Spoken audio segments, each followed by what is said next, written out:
JB మిత్రులారా, తెలంగాణ రాష్ట్ర ముఖ్యమంత్రిగా రేవంత్ రెడ్డి మూడవ ముఖ్యమంత్రిగా ప్రమాణ స్వీకారం చేసిన కానుండి ఈ యొక్క బస్సులలో మహిళలకు ఉచిత బస్ ప్రయాణం పెట్టడం మేము స్వాగతిస్తున్నాం బహుజన సమాజ్ పార్టీగా.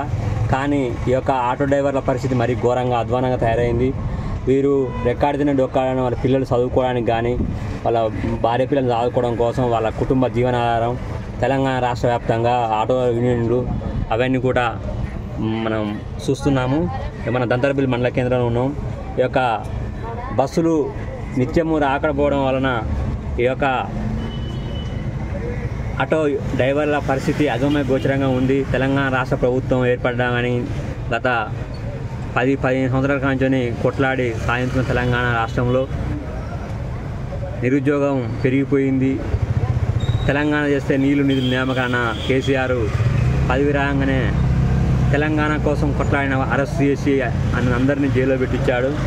అలా రెక్కాడిన డొక్కాడిన పరిస్థితిలో ఆటో కొనుక్కొని పెళ్ళం పుస్తకాడు బట్టలు గిట్ట కొనుక్కోకుండా పిల్లల ప్రభుత్వ బడికి పంపించుకుంటా ఏదో వాళ్ళ బతుకుతుంటే బస్సులలో ఉచిత బస్సు ప్రయాణం పెట్టి మహిళలకు రవాణా చేయడం మంచి స్వాగతిస్తున్నాం. కానీ ఆటో డ్రైవర్లకు కూడా ఒక 10 మందికి ఒక యూనియన్గా పెట్టి వారికి ప్రతి మనిషికి ఒక 10 లక్షల రూపాయలు లోన్ ఇప్పించి అలాగే ఒక గ్రూప్కు ₹1 కోటి శాంక్షన్ చేసి వాళ్ళకు ఇన్సూరెన్స్, వాళ్ళకు badges, driving licence, transports badge చేయించి వాళ్ళకు ప్రైవేట్ బస్సులు కానీ ఆటో డ్రైవర్లకు ఆటోలు మంచిగా చేయించి కొత్త ఆటోలు కొనియండి.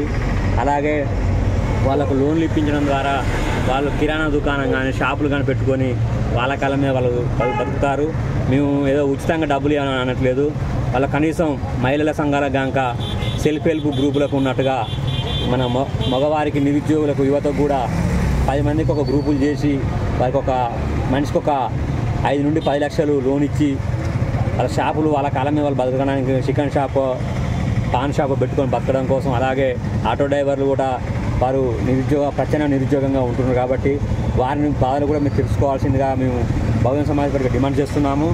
మీరు లేకపోతే ఆటోకు మనిషికి నెలకు 20,000 ఇచ్చి వాళ్ళ పెట్రోల్ డీజిల్ కూడా పెట్టి మహిళలకు కూడా ఉచిత ఆటో ప్రయాణం కూడా చేయాల్సిందిగా మేము బహుజన సమాజ్ పార్టీకి డిమాండ్ చేస్తున్నాము. ఇదన్నా చేయండి, లేకపోతే అదన్నా చేయండి. చేసి ప్రతి ఆటో డ్రైవర్కి కూడా 10 లక్షలు లోన్ ఇచ్చి వారికి కావాల్సిన కార్మిక హక్కులు, కార్మిక విధులు, బాధ్యతలు ఇచ్చి కాపాడాల్సిందిగా మేము బహుజన సమాజ్ పార్టీకి డిమాండ్ చేస్తున్నాం. నా పేరు ఎడ్ల శ్రీను, బహుజన సమాజ్ పార్టీ జిల్లా ప్రధాన కార్యదర్శి. జై భీమ్, జై భారత్.